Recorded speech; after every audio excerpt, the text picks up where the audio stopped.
লাজটো আপুনি পাব লাগে আৰু মই ভগৱানৰ ওচৰত প্ৰাৰ্থনা জনাইছো যাতে আপোনাৰ ল'ৰা আৰু ছোৱালী আছে তেওঁলোকৰ যাতে পাপ নালাগে।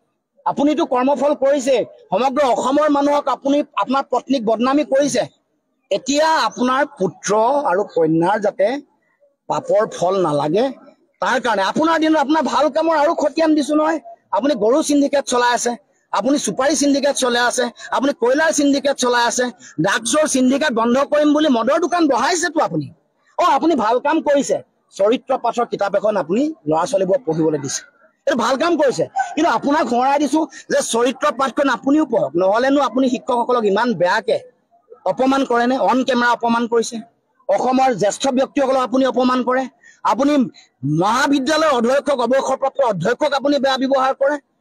গতিকে আপুনি পঢ়িব লাগিব, আপুনি কিতাপৰ দিন কৰিছে, এইটো ভাল পাইছো, ভাল কাম কৰিছে।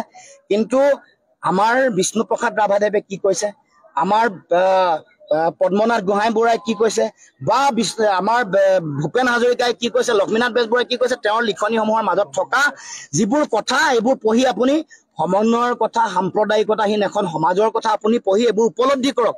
আৰু এফিডেভিট দিয়াৰ কথা যে তেওঁ ক'ত কৈছে, গোলাঘাটৰ য'ত উচ্ছেদ চলাইছে, জেগাটোৰ নাম কি, উৰিয়াম ঘাটত তেওঁ উচ্ছেদ কৰিছে। মোক কৈছে যে উৰিয়াম ঘাটত হেনো মই এফিডেভিট দিব লাগে আদানীক মাটি দিম বুলি, মানে তেওঁ আদানীক মাটি দিব বুলি তাত মই এফিডেভিট দিব লাগে। মই আপোনাক কৈছো আপুনি বেছি দূৰলৈ যাব নালাগে, আপুনি মোৰ ওচৰলৈ আহক, মই বেছি দূৰলৈ যাবলৈ মানা কৈছো। গোলাঘাটৰ ফলঙনিৰ বীজ পামলৈ আহক, আপুনি ৭৫ বিঘা ৰামদেৱক নিদিওঁ বুলি মোক এফিডেভিট কৰি দিয়কচোন। আপুনি কাৰ্বি আংলঙলৈ আহক, আপোনাক মই প্ৰত্যাহ্বান জনাইছো যে ৪,০০০ একৰ মাটি ২০ জুনত আম্বানীৰ লগত চুক্তি স্বাক্ষৰ নাই কৰা বুলি কমপ্লেক্স বায়'গেছৰ নামত আপুনি চুক্তি স্বাক্ষৰ কৰি দিয়ক, আপুনি এফিডেভিট দিয়ক। আপুনি কোকৰাঝাৰ পৰ্বতজোৰা ৩,৬০০ বিঘা মাটি নাই আদানীক নিদিয়ে বুলি এফিডেভিট কৰি দিয়ক। আপুনি ডিমাহাছাওৰ ৬,০০০ বিঘা চিমেণ্ট কোম্পানী আদানীক খুলিবৰ কাৰণে নিদিয়ে বুলি এফিডেভিট কৰি দিয়ক। আপুনি নগাঁৱৰ মিকিৰ বামুণীত আপুনি কাৰ্বি আদিবাসী মানুহক উচ্ছেদ কৰি ২৭৬ বিঘা মাটি বেলেগক নিদিওঁ বুলি আপুনি চহী কৰি দিয়ক।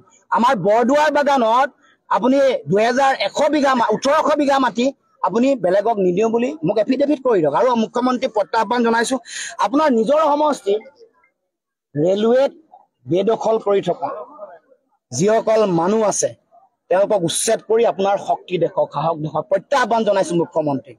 আপুনি শুৱালকুছিৰ মানে অৱস্থাটো বেয়া কৰিলে, শুৱালকুছিৰ শিল্পটো অৱস্থা বেয়া কৰিলে আপোনাৰ দিনত। আপুনি জালুকবাৰী ৰেলৱে মাটিত যিসকলে বেদখল কৰি আছে তেওঁলোকক উচ্ছেদ কৰাৰ দমটো দেখুৱাওক।